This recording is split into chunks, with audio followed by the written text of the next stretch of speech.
Good evening, everybody, and welcome to the Winter Meetings. I am your host, Stefan. I will be bringing in my cohorts in just a moment. We do have a special guest today. First of all, I did want to say that the Winter Meetings is sponsored by Gunslinger Soap, handmade soaps and beard products made without all the junk to pamper your skin. You can go to their website, gunslingersoap.com, and sign up to get 15% off your first order and always free shipping. That's gunslingersoap.com. I do use their products myself, so I do speak from experience when I say they're amazing. Let me bring in my co-host with the most stories about old guys, Craig Newton. And then the guy with a better pitching ERA in the major leagues than Albert Pujols, former Yankees reliever Stefan Weaver. And we've also got, as a special guest this evening, the president of Pinfall himself, Josie, is with us to talk some baseball. There's been a lot going on this week, guys, and I wanted to open up one of the hottest stories of the week is allegations that Freddie Freeman was not shown the final offer from the Atlanta Braves before the inevitable situation where they picked up a first baseman in a trade, and Freeman eventually signed with the Dodgers. So, Josie, I will go ahead and kick this to you first, since you are a guest. Casey Close has vehemently denied the allegations that were originally tweeted out. Actually, hold on. I have a picture. This was we originally tweeted I originally shared this on the Winter Meetings Facebook page on the day that this story broke. Doug Gottlieb said that Casey Close never told Freddie Freeman about the Braves' final offer. That is why Freeman fired him. He found out in Atlanta this last weekend, he was there with facing the Braves with the Dodgers. It isn't that rare to have happen in Major League Baseball, but it happened. Close knew Freddie would have taken the Atlanta deal. The implications being here that this was financially related on behalf of Close and the Excel Sports Agency getting more money out of the Dodger deal than they would have out of the Atlanta deal. Josie, what are your thoughts? Do you think this is true? What do you think is going to happen? First off, has it come out? Was the Braves offer close? He would have made more from the Braves offer than he is from the Dodgers because of taxes. It was that close, from what I understand. Okay. Second, Freeman doesn't seem like a guy. He seems like a pretty upstanding guy. The cheers that he got in Atlanta this week, the reception he got in Atlanta this week, made me really see like he's one of those few guys in sports, like he's a good guy. And so I don't see him firing his agent for no reason. And the fact that this came out right after the firing and led to the fact that he was just in Atlanta. He does have friends there that are going to shoot straight with him. I would say, yes, it's true. And this man needs to be used as an example like the Astros were in the sign stealing. I get that it's not rare in the NBA or MLB. It probably happens in every sport. Like agents, as much as an agent is looking out for their talent, they're also looking out for their bottom line. And unfortunately, sometimes greed's going to get in the way. I don't understand if he would have made more money with Atlanta. Why? I guess the agent was looking further down the line, or probably just at his own commission of what he's going to make. To me, it was a really dumb move because how were you not going to get caught? He's been in Atlanta so long, you know he's got friends there. I'm surprised it took him this long to find out. And I happen to agree. And Stefan, I'm going to kick this one to you Holy next. shit! The hell just froze over. He agreed with me. No, and I see what you're saying, Stefan. I'm going to kick this to you. I mean, obviously, you're going to be seeing this more from the player side than any of the rest of us. First of all, is this, from your understanding, something that does happen? And second, how would you have handled it in this situation? Well, I've never heard of it happening, but I think I would have handled it the same way he did. I mean, I never signed anything with that much money involved, but I mean, the fact that he wants to stay in Atlanta or wanted to stay in Atlanta means everything. I mean, that changed his whole life around. It did. I don't Especially really blame him. go to the fact that he doesn't seem like he's getting the greatest reception in LA either. He does From not players seem or happy. fans. Yeah. Craig, what do you think, bud? I agree. An example needs to be made. The trust has been broken, and he has to be an example of absolutely. It's in my understanding with the money implications, my what this looks like to me. So I'm going to say it like that. Obviously, I didn't make it to that level. In an agent's percentage is on the overall value of the deal. So if his offer was, if the Braves offer was 162 and the Dodgers offer was 167, that's an extra $500,000 to the agent out of getting him to sign with the Dodgers. Now, does he potentially put his entire business at risk over $500,000, especially with the number of Major League Baseball athletes that they have through XL? I find it really, and this is where I struggle with this story, because I think it's an interesting story. But I'm gonna look at this. I mean, with Casey Close, they've got he's one of the more popular baseball agents. Excel Sports as a whole is. And Casey has said through his statements that they're evaluating legal options. They think that Doug Gottlieb was incorrect in saying that, and also now saying that the Braves are pushing a false narrative about that situation. He did, in an article that was posted on ESPN's website on the 30th of June. Close said that the way that the process worked. Let me see here. Let me get to where I saw this in the article. So in a phone conversation, Close told ESPN 3 previous offers, one toward the beginning of the 21 season, 2 in August, and the final one for 5 years and $135 million, were communicated formally via email. Close said the Braves never made a formal offer for Freeman, 32, during free agency, and that purported final offer for 5 years and $140 million was floated March 12th by Braves GM Alex Anthopoulos as a possibility. Close said he relayed the discussions about the potential offer to Freeman, but insisted it was not firm. So I have a feeling this is going to end up turning into a lot of he said, she said. And unless, and now Freeman was not the only baseball player to fire Casey Close this year. Trevor Story was the other one.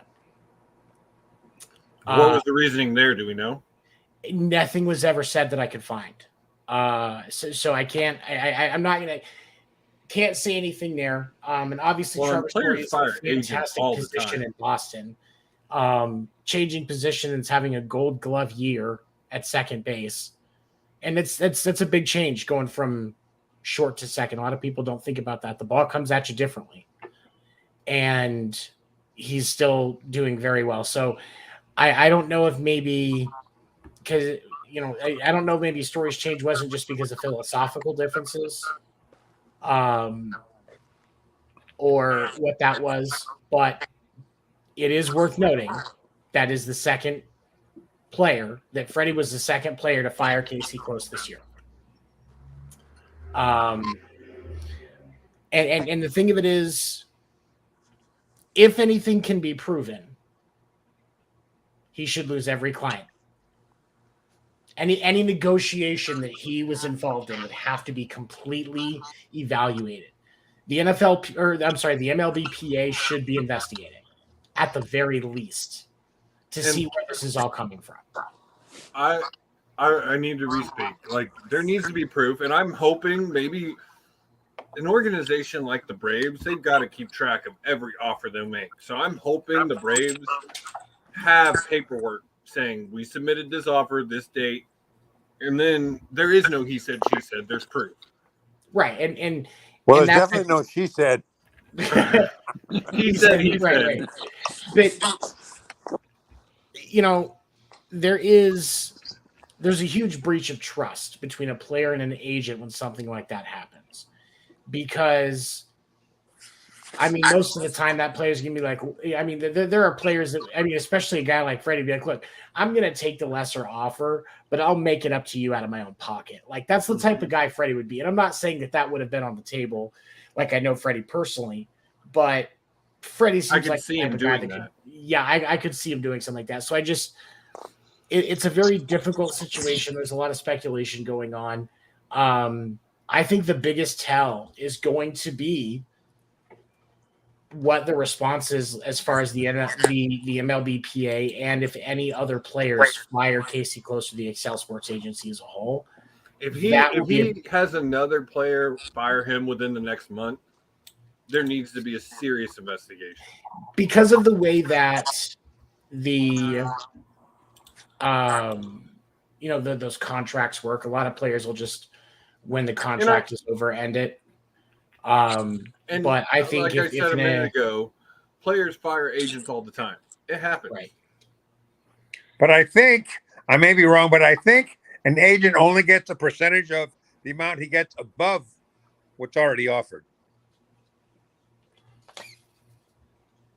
So if LA offered him a amount and somebody else offered him 50,000 more, he would only get that percentage of that 50,000 extra he got. Because I could see and I thought the way that it worked was it was a percentage of the deal and then possibly like as a commission a percentage of anything extra over and above the original offers. That sounds right. Which I mean, if their original, if the Braves' final offer before free agency was 140, and he got 167 from the Dodgers, that's still only 27 million that he's getting an extra kick off of, and it's usually 10%, right? 15%, something like that. There's in the grand scheme of things, especially for those guys in the money that's at that level, I have a hard time thinking that he risked his entire business for what was probably around $500,000 at best. Right. And I'll give you that. I mean? I'll give you that, Kevin. Like, I hadn't thought of it like that, and that's a good point. Like, don't get me wrong, I've seen some stupid moves. There are actually Raiders fans that exist, but. I mean, there's not enough evidence yet for me to buy in and say, yeah, he's, I'm not jumping in on social media court of guilty yet. I'm still waiting. I'm still on the fence juror in that situation. Well, like we said earlier, to risk all of that for that amount, like in the level of money that he's involved in, that's probably a slow Tuesday for him. What kind of years do you have in LA? Freeman's not having a bad year. It's not horrible. I think he's hitting like 270 for the year, something like that. It's not. But it's also his first year, and like I just said, the reception from the he's hitting 306. He's got an 886 OPS. Why wouldn't he get a good reception from the fans? It's been funny. Like, just he hasn't got a great reception. I saw a picture the other day of him in the dugout and every player up talking and him just sitting back. It just seems like he's not enjoying himself. Now, that picture was in Atlanta. That and with how much he reportedly didn't want to leave Atlanta, that would probably be a pretty overwhelming thing. He never thought that he wouldn't play a home game in that stadium again. And that's what makes this more interesting is Freddie is very clearly unhappy with the fact that he's in LA. I think he really did want to stay in Atlanta. So it'll be interesting. While we're talking about Atlanta, I saw an interesting stat today. Ronald Acuna Jr., who is definitely doing well from injury. The Braves are actually only 16-18 without him this season with his injury because of the injury. But when he's played, they are 30-15, and he has hit he did hit 2 home runs today.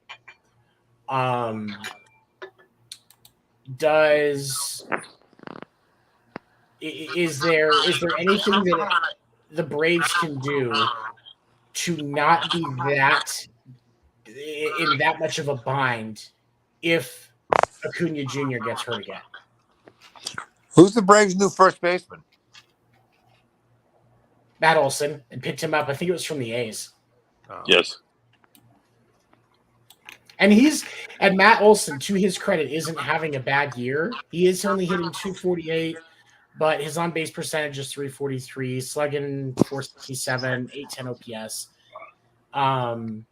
He's a great player.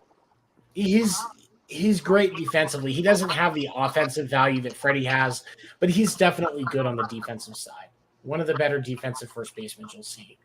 Acuna's hitting 287.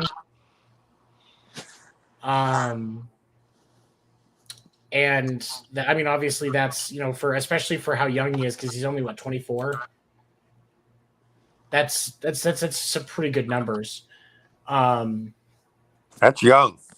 Yeah, that's young.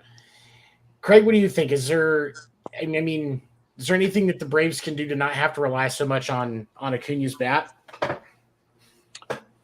I must confess, I'm not up on the Braves. I'm still very depressed over the Giants being swept by the White Sox. So Well, I'm not up on the Braves. I guess the Braves can go for someone at the trade deadline. I think they're going to be a team that, we're going to talk a little bit about who's buying and who's selling the trade deadline. That was going to be my comment. Sure. Yeah, I think that's got to be their focus. Yeah, is trying to grab someone before the trade deadline, because they're not one of these teams that has multiple bats. And unfortunately, when you're one of those teams that teams to rely on 1, 2, 3 guys, when those guys go down, it really affects. What about their farm system? Anybody that's on the come up there or down there? Don't ask me about any minor league teams that aren't the Astros. I'm not really sure what the state of their farm system is like. That's a good question. Wait, are the Astros now a minor league team? I knew that was coming. Well, yeah, because of all the rules in the majors, they can't steal signs anymore, so they had to go back down to AAA so that they still have the distinctive. Hey, they still they're not stealing signs, but they're still one of the best teams in Major League Baseball right now. They are. They're killing everybody. They're 8. I was going to try and avoid this, but 8-2 in their last 10, and I think they went 8 straight, I believe. And I think Verlander's on his way to another. I think Verlander's on his way to another Cy Young. Absolutely, man. He's having in Verlander's numbers. Like I'm pulling this up because it is just stupid, and that's the only way to describe it. It just stupid. As a fan who wanted this, I wanted him to come back like this. But Seven has probably multiple of the recordings of me last season saying it would never happen because of his age and the injury he had. He's 39 now, right? Yeah, he's 39. Crazy. Tommy John's is a tough one to come back from. It's not an easy surgery to come back from. And the fact that he's having one of his best seasons of all time, I love it, but it blows me away. Although I do have to say, many guys have had the Tommy John and come back throwing better and harder. Yeah. It was his age that really had a factor to me. It was the fact that he missed 2 seasons. Right. That's a long time for a guy at his age. Yeah, you got to work really hard to come back. I give his performance, and this season his pitching easily 4 trash cans up. Count it. But on that same note, the Astros pitching has been so fire lately. I swear the offense is getting jealous because the home runs they're hitting is insane. Like, I think yesterday's game, they won it 8-2. 5 of those were home runs off of each a different player. I mean, on the offensive side, Altuve's hitting 280. Brantley's hitting 288. Yordan Alvarez is hitting 310. I mean, and those 3 guys hitting that. I didn't see the play. I mean, it seems like, they have a great team. Imagine if Springer were still on that team. See, that one hurts me more than Correa. Right. I think if we still had Springer, we'd have won last year. We'd have 2 rings right now, probably 3. We'd have probably won every one we lost. calm down, Stretch Armstrong. You're getting a little out there. You know what they say about if the Queen had something, she'd be king. If the Bucks was candy and nuts, we'd all have a Merry Christmas. Yes. Exactly. I mean, but Verlander, I mean, remarkable numbers. His ERA this year is only 2.03, and he has pitched 97.1 innings. Is he winning the Cy Young this year? I'm not answering this question. He's definitely on that track if everything holds well. Well, who is there in the NL? I mean, DeGrom's not pitching, so he's out. I don't know of any other pitcher in the NL. I mean, it's probably like you got, and that's our next thing we're talking about. So just kind of roll into that. DeGrom and Scherzer are both making progress. Scherzer should be back, I would think. I think if I remember correctly, timeline wise, he's going to be back next week or the week after. DeGrom has a rehab start scheduled for Thursday of next week, so we're 30 days out from him as well. And the Mets are right now one of the best, the best team in the National League, and we just swept them. I'm just saying. But the Braves are on their heels. The Braves are on their heels, but they're doing everything that they're doing right now without Scherzer or DeGrom. Plus, I mean, you got to love Buck Showalter. I love Buck Showalter. I love Buck Showalter. He's great. He's an asshole, but he's great. No, he's not an asshole. He's a great guy. He's one of the funniest guys I've ever met. He's a fantastic teammate. The D-backs, the D-backs would not have been set up for their World Series run without Buck Showalter. Right. Mad respect for what he does. There's a lot of teams that would not be World Series champions without the work that Buck Showalter did. Well, he had that thing where twice in a row he left a team, and the following team they won the World Series the following year. Diamondbacks was one of them, and I think that the Yankees. Was it the Yankees that were the other one? Yeah, they fired him, and the next year they won the World Series. Some guys are just destined to be that guy. Yep. There are just some guys that are destined to be on the team that sets up for the championship team. But I think that Showalter, it's always been just something that wasn't quite on for him to be able to close the deal and get that trophy. But when you look at, I mean, the Mets are setting themselves up in prime position to be dominant going into the All-Star break instead of fighting for first. Right. They're actually holding it well, and you're getting Scherzer and DeGrom back. So this really comes down to the question when you look at it. The way that it looks right now, we're going to have one of three teams as the number one seed for the National League. It's either going to be the Mets, the Dodgers, or possibly the Braves. I'll give this one to you first, Craig. Who do you think is going to take it? Well, I don't want them to, but the Dodgers. It's a very bitter Giants fan that has to deal with the fact that the Dodgers are doing well and the Giants are not. Yeah, the Dodgers are poised. I mean, they are. Well, and we talked about it on the sports report too this week, Stefan. Like, even though they're going through their normal slump, like the Dodgers do this every year, right around this time, right before the All-Star break. Their players get tired. They kind of go on a slump, and then they come back. But this is the thing. Yeah, will they probably win the NL? More than likely, because they had the last, 7 out of 10 years or something like that? Sounds about right, yeah. And they've won the wild card the 3 years they didn't. So, but out of those 10 years, how many championships have they won? One. Yep. In a shortened season. In a shortened season. That's what gets me about the Dodgers is, don't get me wrong, pisses me off that the fact that the Astros have been to 5 World Series in the last 5 years and they've won, or 3 World Series in the last 5 years and they only won 1, and that one's tainted. Don't get me wrong.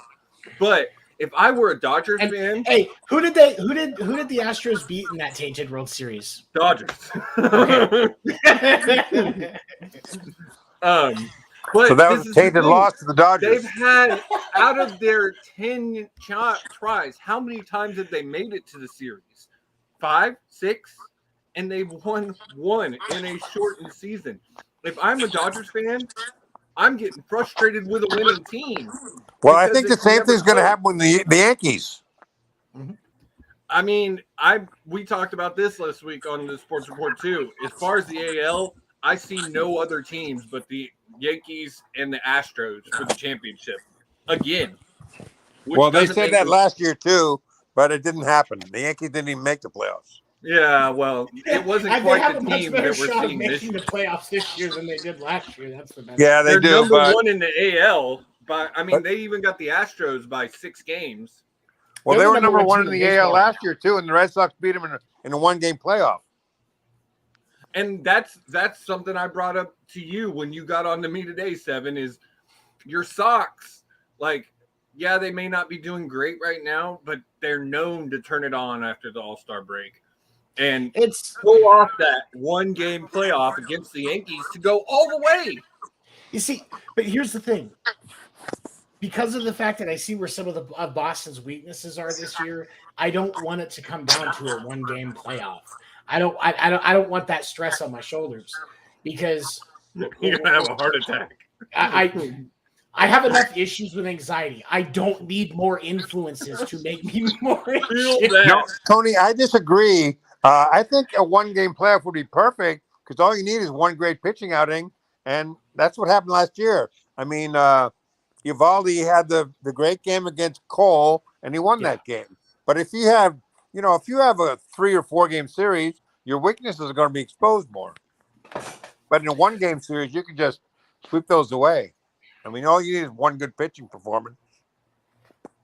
Yeah, and in the other thing that concerns me about Boston is 2 of their most important arms still are not vaccinated, which is a problem because Especially like you said with Toronto coming up. Right, because Boston has to play Toronto the second to last series of the year. Got 3 games in Toronto. You cannot, even as a professional baseball player, you cannot go to Toronto unless you are fully vaccinated. So it was why the Boston fan base was so mad at Tanner Houck because he is not vaccinated. Chris Sale would have also probably caught the flack of the loving and gentle Boston sports fan base had he not been out on injury because Chris Sale is not vaccinated either. But I think that if it comes down to it, both Houck and Sale would get vaccinated next time they have to go to Toronto if a playoff berth is on the line. Jared Durant said that he was going to get it before they have to go back to Toronto because he misses his players when really he doesn't want to have to face Boston fans on Twitter. That would tell me I'm wrong. Tell me I'm wrong. That Absolutely. That would be what would make me do what Stefan said. It is for the sheer fact of there's no other fan base. And honestly, Boston's like my number 2 team after the Astros. I've always been a fan. My dream stadium is to go sit in the Big Green Monster. Like that will be one of my biggest, happiest days ever. But Boston they're not, those fans don't put up with shit. Like they don't put up with I can't wait to see how they treat Houck next time. What do they go to Fenway tomorrow? His next outing, yeah. Hold on, let's see. Let me see if they've got him projected yet. They get the Rays tomorrow. Let's see. Yeah, I think the fans are going to boo the hell out of him. I think they're just going to embarrass him. I think that's and see, that's the other thing. Only fan base that will boo their own team. No, Yankees will do it too. Well, I mean, the Yankees are I'm sorry. Phillies. Remember Phillies and Mike Schmidt? Yep. The Yankees fans are ugly, ugly people. And we had this conversation again. You scream "fuck Altuve" and he hits a first pitch home run. When if you cheer him, he'd probably do nothing. Was that whole thing last year with the radio thing in his T-shirt? What happened with that? No, that was the same year. That was the 2017, but nothing ever, like they were never able to prove anything. So it just looks weird. it did. And And his But I excuse is also bad. understand in his culture and his wife, it could have been a whole thing. His wife didn't want him shirtless. Like I Right. do understand that. I know women like that. There's a lot of different things. There's a lot of different things that could be. But the Altuve thing, like it does look a little weird. It did. I still love And the it- guy though. Yeah, right. That's the thing. You have, and we've said this too, Seven, is you have to move past it. Don't even, Dan, you go there. I'm going to start really fucking on Boston. Wait, but I'm no, a Red Sox fan too. So you got Mr. 2-1. Mr. Walmarts and trailer parks over here. But no, it's going to be an interesting thing, especially I think we're going to see a big shift in standings after the All-Star break, and we typically do. I think that the Braves and the White Sox are honestly two teams that I think have the biggest shot at changing their spot and taking their division.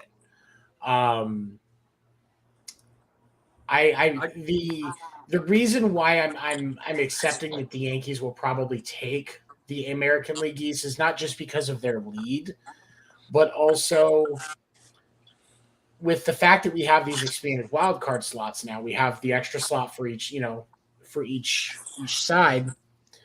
What we're going to see is Boston knowing you just got to get a wild card slot. Right. So And you might have 3 wild cards from the AL East. I think, well, and that's the other thing. I was looking at the AL standings today. There's no one with over 50 wins except the Astros and the Yankees. And the Yankees, Boston is 13 and a half games out. And I realize we're only coming to the All-Star break. That is a feasible clinch, but still they have the first wild card. They're in the first wild card right exactly. Right, They're gonna get that. If I'm Boston, I'm not thinking we need to catch the Yankees. I'm thinking we need to stay right here because we get that first wild card. now. Right. Because I just don't think catching the Yankees is possible at this point. Well, and if the Yankees unless win they the just implode. If the Yankees win, if the Yankees finish the season with the best record in the American League, Boston's not going to be facing the Yankees in the wild card round. That's true. Right. They'll But- play Be facing the Astros. And which is a Toronto. kryptonite for Or y'all in Toronto. the It'll either be playoffs. the Astros or Toronto, right? I think I'd rather. I mean, they're both great teams, but I think as a Boston fan, I'd rather face Toronto. Same.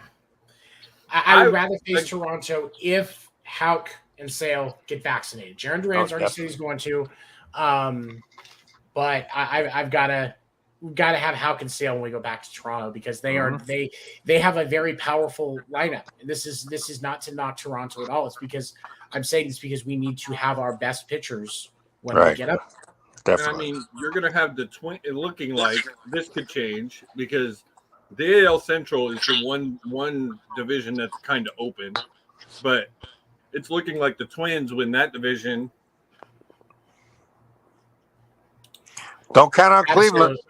I mean, Cleveland. But here's the thing: is Cleveland has second. been. Cleveland is one of the other teams that I think could make a move. Yeah. The thing is, they're only 2.5 games behind the Twins. Mm-hmm. That division is going to be interesting because it's I mean, the Twins, the Guardians, formerly the Indians, and the White Sox are the 3 teams in that division that have a shot. The White Sox could be leading the fucking division if they fired Tony La Russa. I think of all 3 teams, I think Francona is the best manager.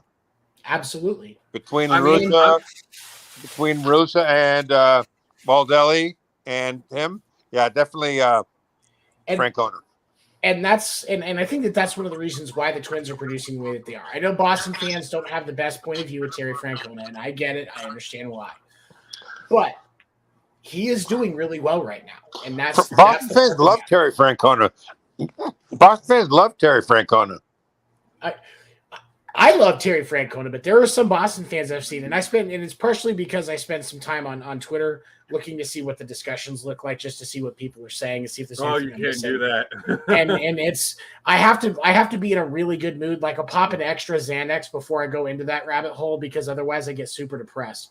No, I'm kidding. Don't recreationally use anxiety drugs, kids. I try to do that with a wrestling commentary, and like if I'm not like at the height of happy, it's not going to end well. Yeah. Twitter is a cult. That's one thing that Letterkenny has taught me that I fully support. Okay, and then as we look at that discussion with the National League, we did also see Mookie Betts is back. As of today, he was on the 15-day injured list because of a fractured rib. And Austin Barnes, Clayton Kershaw's personal catcher, signed a 2-year extension through 2024 season. That was announced today as well. I think Betts right now has to be the front runner and MVP. Don't you think?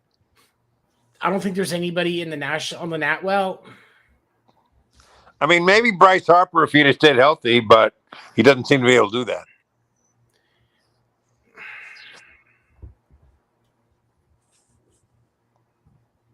Shohei, I mean, Is he? How's he doing?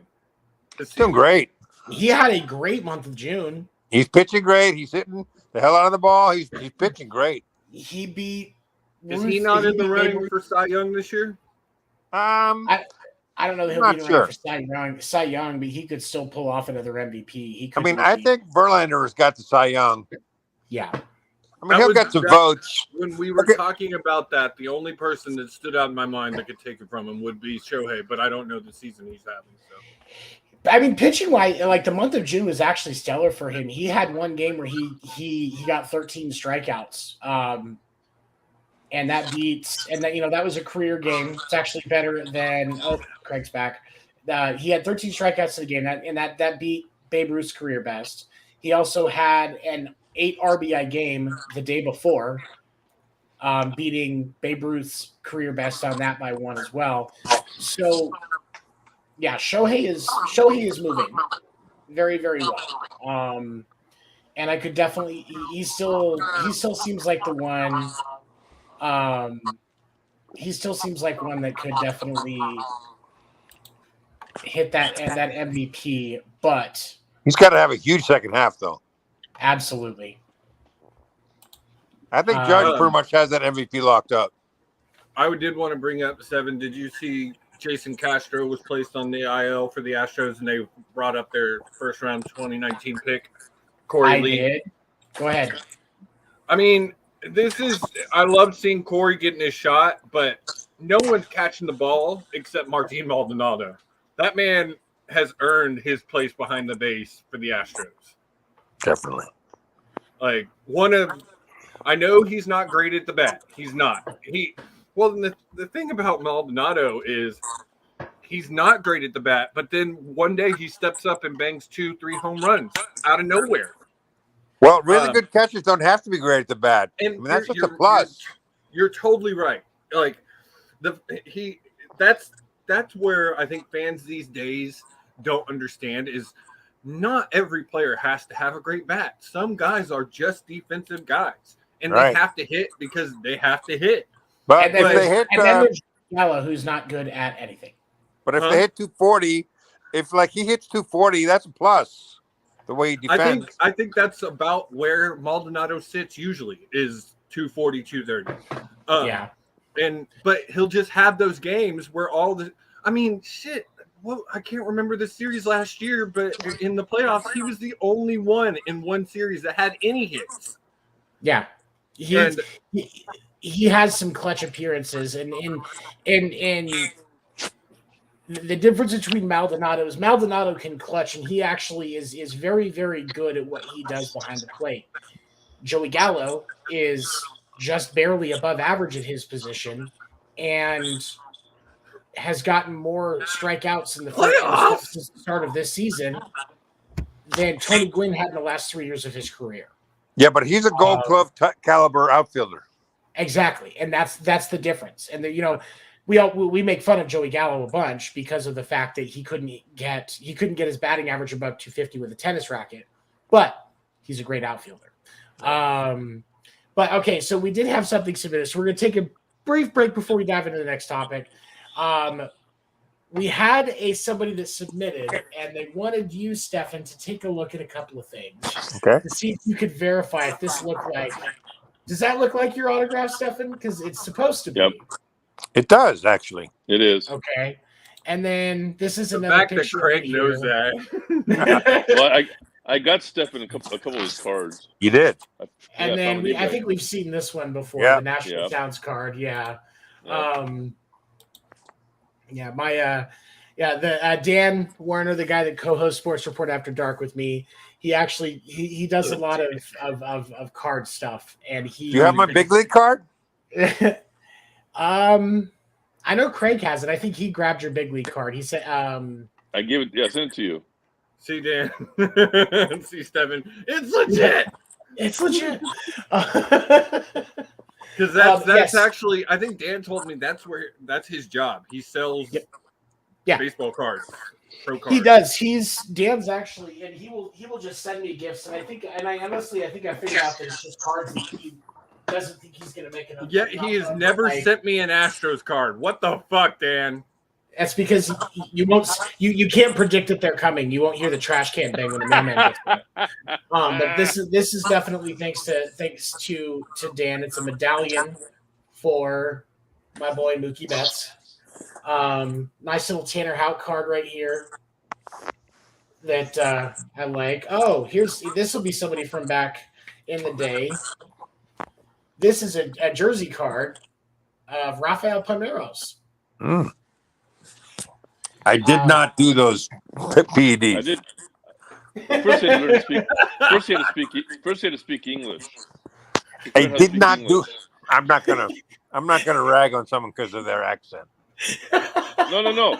In the testimony, him and Sosa forgot to speak English.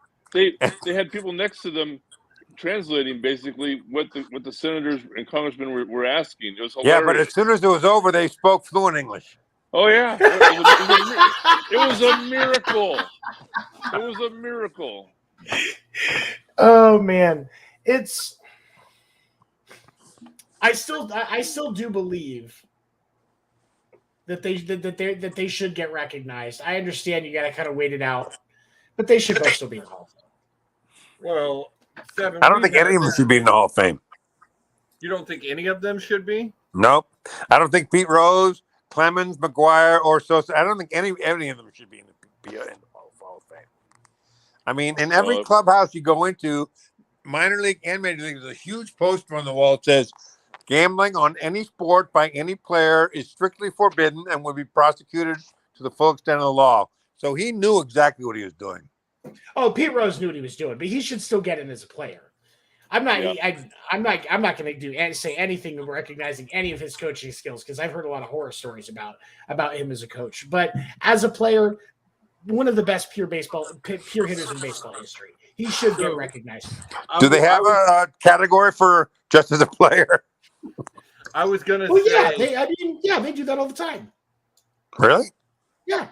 There's guys that are just in as a player, even though they went to coach and never made it as a coach. Yeah. I was gonna bring this up actually. I want this special.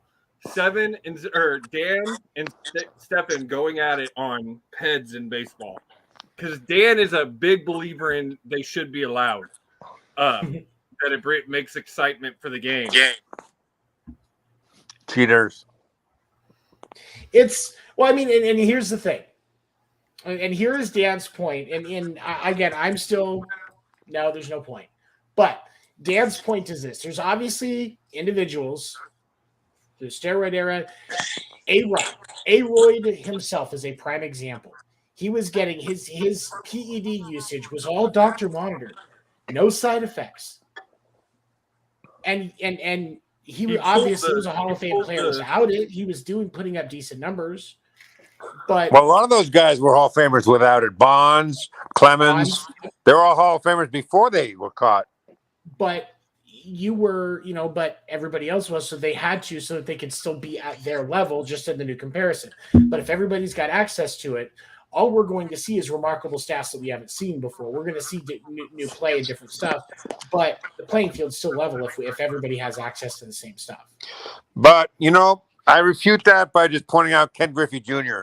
I mean, I think, Right. he didn't take any, and he was injured a lot, but I think if he had taken some, he would have recovered a lot quicker.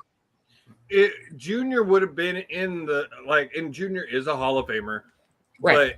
but had he been taking, he would have easily been on that level of Sosa and. Oh, definitely. Oh yeah. Because I love Junior. I think Junior is what is everything that is right with baseball. Mm-hmm. I agree. Absolutely. I mean, amazing player. He had a remarkable career. He and his dad both. His dad was a remarkable player too. I played with his dad. Father-son I was gonna say, I played, thought he would have been father-son around that tandem. same time. His dad was my right fielder. So he caught all those. So he was the one chasing down all those home run balls you were giving up. Is that what it was? Actually, I gave up a fly ball to center. Jerry Mumphrey was a center fielder. He had no clue. All of a sudden, I'm watching TV, and Griffey just came out of nowhere and just made a diving catch. Well, and I just recently saw the video of Junior's first game where he picked off his dad. Yep. Just recently saw that video, and That's to a me funny was video. it's so funny, and it speaks to Junior in the fact of how just easygoing he is. Yeah, he was very laid back and relaxing, man. Well, I think he got that from his dad because his dad was the same way. I could see that. All right, so before we get to the end of our show this evening, there was one other topic we kind of alluded to earlier that I think is a great way to wrap things up. As we're starting to get closer to the All-Star break and the trade deadline, teams that we think are going to be buying and selling at the trade deadline. I will kick this part off. I know as I was watching the Red Sox and the Cubs today, Uke and Obi were talking about the fact that the Cubs will probably be one of the ones selling at the deadline, and they have a couple of bullpen pieces that might be on the table in Boston, maybe even looking at that, because that is probably Boston's biggest weakness right now is their bullpen, outside of the need to get a better first baseman. So I think, Boston's definitely going to be buying. Cubs are, with the way that they're going this year and the disappointing end that they've had, bullpen, Ian Happ could possibly be on the market. What do you guys think? Any other teams you think of that are going to be buying or selling? Craig? Well, the Yankees are going to be buying because they always do. Oh yeah. They always look Every year. Like I was They going to just look to say. improve themselves. Here, Stefan, I'll give you this question. Do you think the Yankees will try to move Joey Gallo at the deadline to get out from under his offense? I really don't know. I mean, I wouldn't be surprised, but probably not. I mean, I don't know. Tough to tell. What do you think, Craig? Yes, they will try and move him. And yes, the A's are going to be sellers.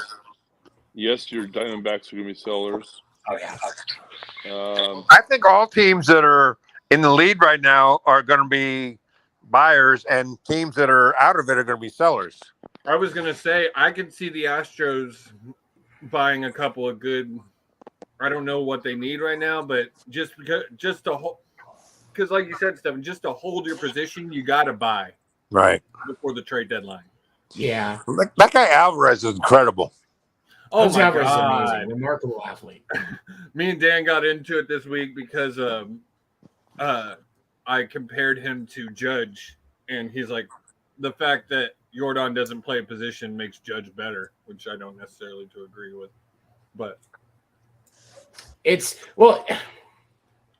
you see, Dan is also a Cornhuskers fan, so his judgment cannot be trusted in any situation. Does he know that Ortiz never played a position? Got a point. No, Ortiz would play first base sometimes. Occasionally, very occasionally. Not very well, and only very occasionally. Jordan plays the outfield. He'll play the outfield on occasion. But I mean, yeah, he's an amazing hitter. The Astros would not be competitive right now if it weren't for the numbers he's putting up, because he's had the best numbers all season for the team. Right. So I think Toronto, Tampa Bay, and Boston will all be buyers. The Yankees probably, just because they're the Yankees, and whoever else is like within the Braves will be buyers. I think because they think they can win Guaranteed that. there. Yeah, What's that? the Braves for sure. So looking at that other division, look at the other two teams in that division that are going to be trying to contend, the Twins and the White Sox. Do you think the Twins are going to make what about those two? Do you think they'll try and make a push? Do you think they might try to unload a little bit and The focus on problem with next the year? Twins is they're already I would think paying a lot of money out of their cap for Correa, because they're a Yep. small market team. They're not. He only signed a 3-year deal. They're not going It to. was only a 3-year deal, $150 million. It wasn't huge, but again, a small market team. Have the Twins ever been like super competitive to have that kind of money? No. And so I think and honestly, my opinion here is the White Sox can buy all they want until they get a better coach. They're not going to do shit. La Russa is not the La Russa of 15 years ago. I think Casey Stengel's their next coach. Oh, that's a good pick for that. I Yes. like that. and I understand why they don't want to let him go. They don't want a repeat of what happened last time. But again, La Russa is not what he was 15 years ago. It's no, and he's not. And I think that's the thing is, and your next coach has to be younger. You don't see, like, if you look at coaching now. In sports numbers, Dan, in sports numbers, $50 million a year is not that big a deal. And not in baseball. That's Not in baseball. Not, in baseball. Not when players are getting 250, 300 million. Yeah, that he signed a small contract because he wanted to change agents. I know he's changing agency and he is not with Excel either side, but he What are we talking about, La Russa? no, Correa. Oh, Just because Dan brought up that 50 million isn't a big number, is a lot of money, but For the Twins, it's a lot of money for them to put on a player. But the Twins are also already seeing a huge return on that, because if you peek in, like, for those of you that have MLB TV, if you peek in on a Twins home game, they are a lot more. Their stadium is a lot more packed at home games than it used to be. And so I think that they're where stadiums don't get packed unless it's the playoffs. well, they had So, such a disappointing year last year. They had such a disappointing year last year. I think the fact that they're even close will make them try and make a push. Well, and when have the Twins had anything to cheer for? Like, and I realize we've talked about this. Correa isn't having his greatest season because he's now having to be the guy instead of being one of the guys. He's the guy, and he's not pulling what he was doing in Houston, but he does give fans a reason to come out, and he's doing pretty well at home too. So yeah, he's doing what they're paying him to do. yeah, He's he's giving them their $50 million worth. And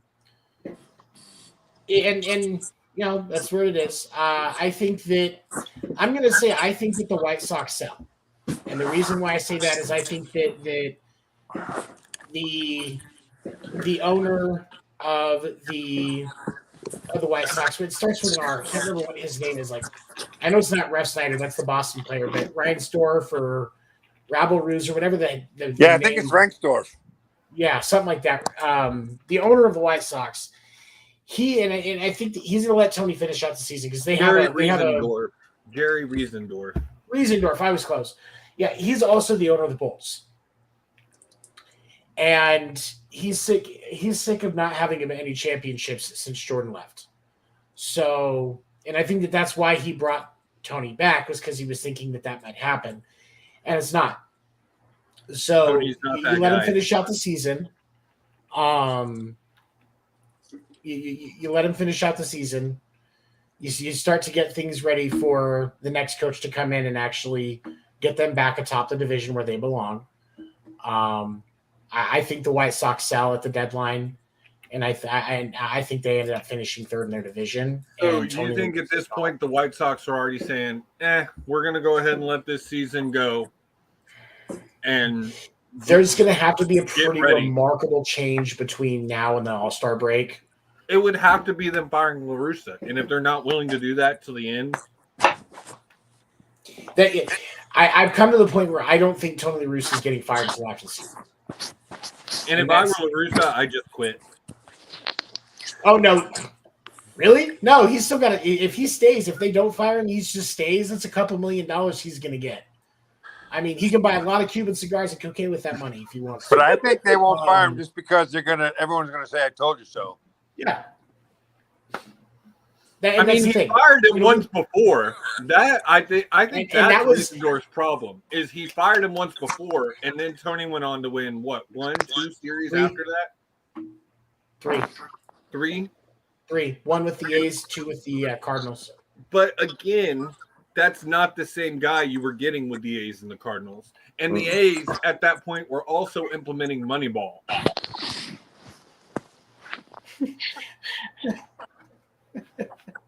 I love Dan. La Russa's dick of the month. So for dick of the year. We have on Sports Report on Monday nights, 10 p.m. Eastern on Pinfall channels. We do at the wrap up of our show. We do a Dick of the Week. My buddy Dan the Dick Warner is on that show as well, and that just became our thing. As we end by just making fun of the Dick of the Week. Who's the biggest dick in sports of the week?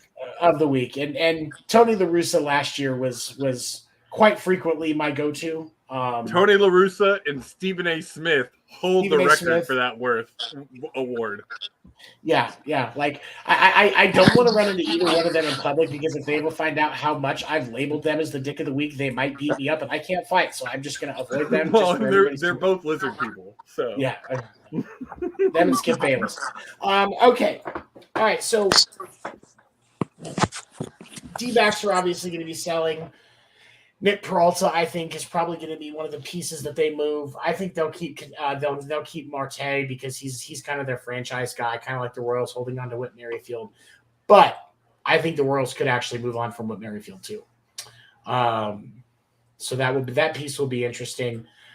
And yes, Yankees, Sox, Tampa Bay, Toronto, they will all be buying at the deadline. The Orioles will be selling. Trey Mancini is going to get traded. Those of you that are fans of Trey Mancini, you are going to see him in a different uniform by the end of the deadline.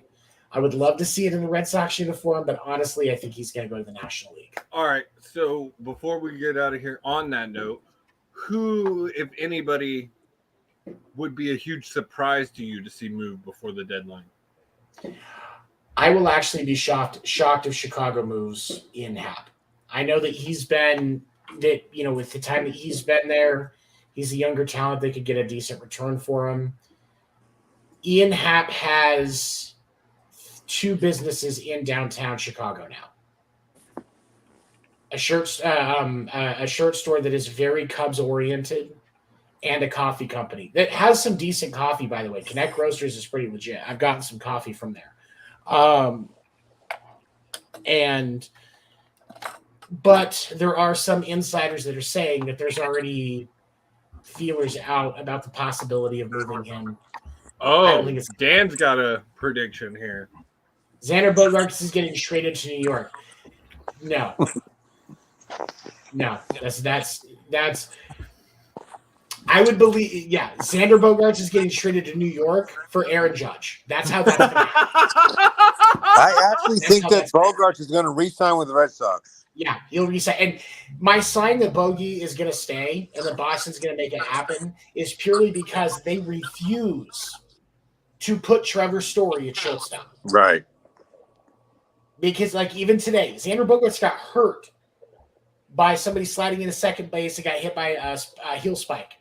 And it was completely accidental. If you go back and watch the video, it wasn't a dirty slide. Even you said it on the broadcast. But when Trevor Story came out, because he was supposed to be off today, they moved Verdugo to short. Not Verdugo. Arroyo. Arroyo. They moved Arroyo to short and put Story to second. Right. I think that's a good point that Bogarts might really appreciate that. And I think that's why they're doing it. Is it's Story is having a Gold Glove year. But Bogarts is a guy that, I mean, he could play his whole career with one team and be known forever for that. He'd be the most beloved guy in Boston. He and Devers both. I think they're on the cusp. I think they both get long-term deals. But you know they have the money. You know they have the money. Oh yeah, they do. What's up, Will? Will Morgan, host of Geek Gauntlet on Pinfall. He's a host of Sports Report on Monday nights, and it is also his 29th-ish birthday. It's more in his mid-40s, but we'll say 29th-ish to be close. No, Will is turning 51 today. Like I said, 29-ish. I met him in person and made him show me his ID because I didn't believe it. He does not look that old. There's really no way. The ageless wonder. I love it. Okay. All right. So, of course, as always, before we wrap up tonight, guys, any final thoughts? Stefan, we'll start with you. I don't have any. I think we've covered everything. Josie, I'm not smart enough to have any final thoughts. So, as of this week, all Sports Report shows are on Spotify. You can catch us on Spotify or anywhere you find your podcast. But the video versions, starting with this show tonight, will be available on Spotify. So go check us out. What is the name of that podcast? The Sports Report? So it's all under the Sports Report. Oh, okay. I post every show. Every show goes up 9 a.m. the day following that it was live. Are you the host? No. Sports Report is hosted by Will. It's me. I produce it, but it's Seven, Will, Dan, and a buddy of ours named Gene. Tony, is Will the guy that joined us at one time? I think he did. Yeah. I think he did too. Will's been on here a couple of times. Yeah, Will's been on with me a couple of times, at least once. And then of course, obviously, you can still catch the winter meetings. I still post on Spotify, iHeartRadio, Google Podcasts, Apple Podcasts. Again, 9 a.m. the next day. Real quick, Mondays Sports Report, Tuesdays Sports Report Fight Night, where we talk about all things combat sports, wrestling, UFC. This week we're going to be talking about the Cowboy retiring from the UFC. Legend, future Hall of Famer, and all the things that went down in the wrestling world this week. And on Mondays, you also have After Dark with Dan and Seven, talking about the human side of sports. We talk about everything on that show. We spent 40 minutes on Roe v. Wade and how it affected sports this week. Yeah, that was a fun convo. It was a good talk. It was a great talk. And then, of course, you got the winter meetings every Sunday. And then probably starting in the next month or so, you'll get Dan the Dick Warner's Hardwood every week. So I know, I love it. I know you did that intentionally, but no, we've got to work on that. Wait, hang on.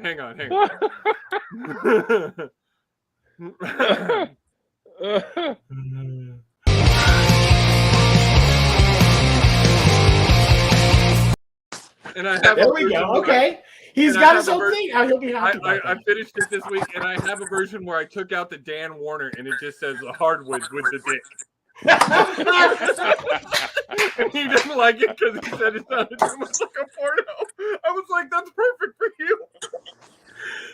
Brought to you by Cialis. Brought to you by Cialis. Alicia, yes. The dick has great wood. Okay. So before we get fired and get called into Pinfall HR, Craig, what about you, buddy? Any final thoughts? You know what the scary part is? I am HR. My standing dick of the year is gonna be Rob Manfred. That's just Rob Manfred.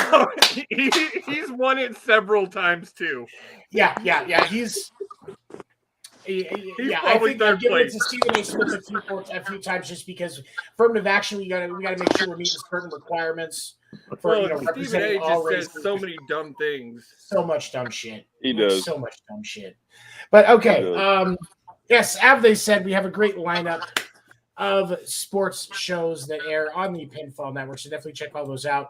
My final thought is we are not going to see Kevin Durant in a Phoenix Suns uniform. So people need to get over it. It's not going to happen. But KD is going to LA. no, Kyrie's going to LA. I think both of them are going to LA. Not unless LeBron's going to Brooklyn.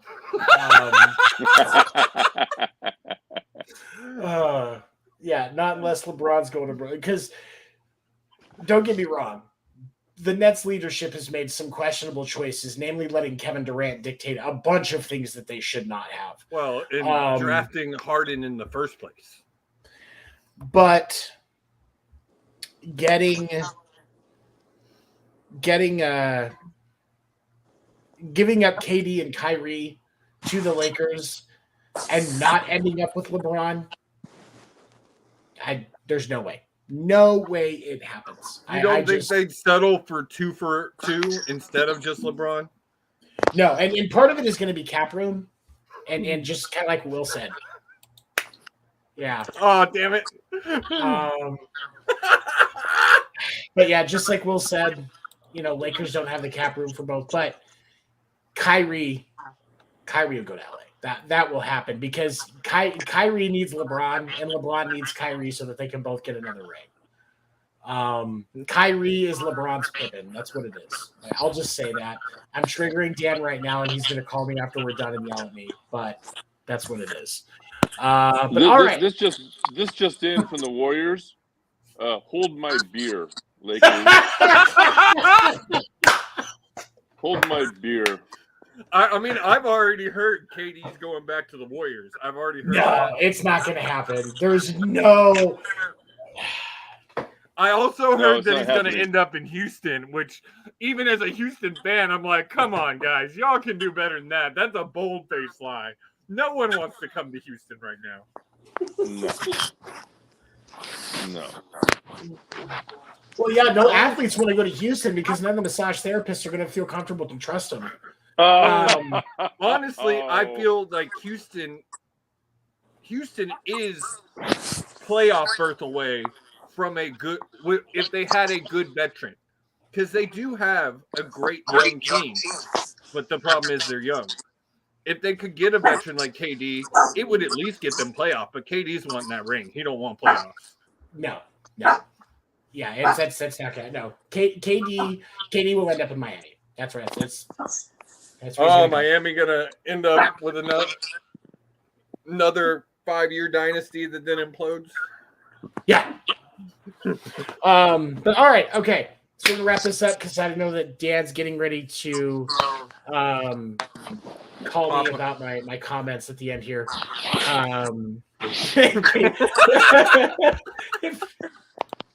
If Katie goes to LA, a black hole will swallow the earth. And thank you for those of you that are watching for joining us. Don't forget, you can catch all previous episodes on Spotify, iHeartRadio, Google Podcasts, and Apple Podcasts by searching the Winter Meetings. Thank you to my co-hosts for joining me.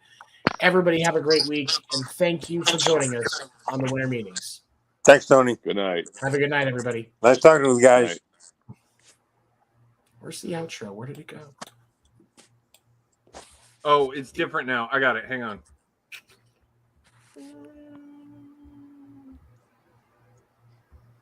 Oh, it's not on here. Damn it. You are so fired.